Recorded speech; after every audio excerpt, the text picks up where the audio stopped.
During an interview on Fox News this week with host Martha McCallum, Alina Habba was asked straight up, could Donald Trump possibly get the money to pay his New York fraud trial bond from a foreign government? Is he reaching out to foreign governments? Alina Habba was asked. And Habba did not say no. Let me read you this exchange. Martha McCallum asked, is there any effort on the part of your team to secure this money through another country, Saudi Arabia or Russia, as Joy Behar seems to think? And Alina Habba responded, again, not by saying no, but instead by saying this.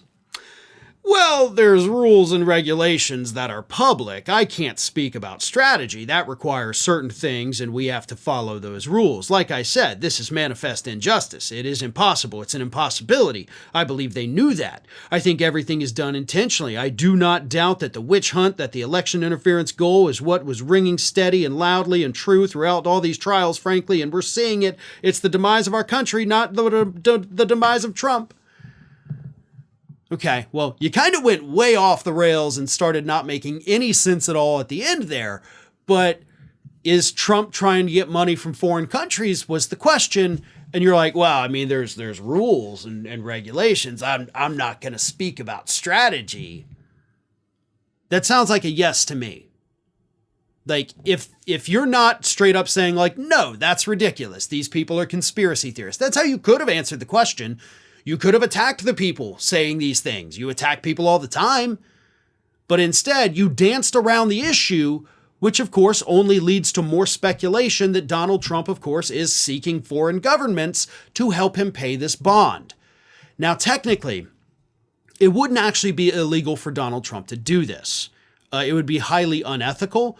And it, of course, means that a foreign government could easily step in and essentially own Donald Trump, the man the Republicans are putting up as their presidential nominee.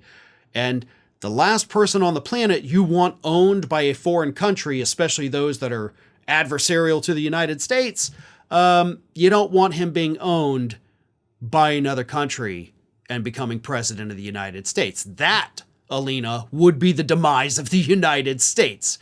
Our whole country, because of Donald Trump's debt, would be in the pocket of Russia. We'd be in the pocket of Saudi Arabia, which would be even more terrifying than being in the pocket of Russia. But we know that Saudi Arabia has good relationship with Donald Trump. We also know that they've got more money than they know what to do with. So there's no reason to think that Saudi Arabia wouldn't step in to save him. Right? That is a real possibility. And again, if Saudi Arabia, through a company there where they've got tons of shell companies, if they were to post the bond for Donald Trump, again, not illegal, but it would definitely mean that Donald Trump would be in their pocket, in the pocket of a country that murders people for what they put on Twitter, or in the pocket of Vladimir Putin, who also murders people for what they put on social media, right? You just fall out a tall building because everybody in Russia just seems to fall out windows all the time right after they criticize Vladimir Putin. What a coincidence, right? Either way, those are two possible countries that could end up owning the Republican nominee for president, and Alina Habba would not give us a clear answer that this isn't happening. Like, all you had to say was no, but instead, you chose not to deny that Donald Trump is reaching out to foreign governments. Not a smart move.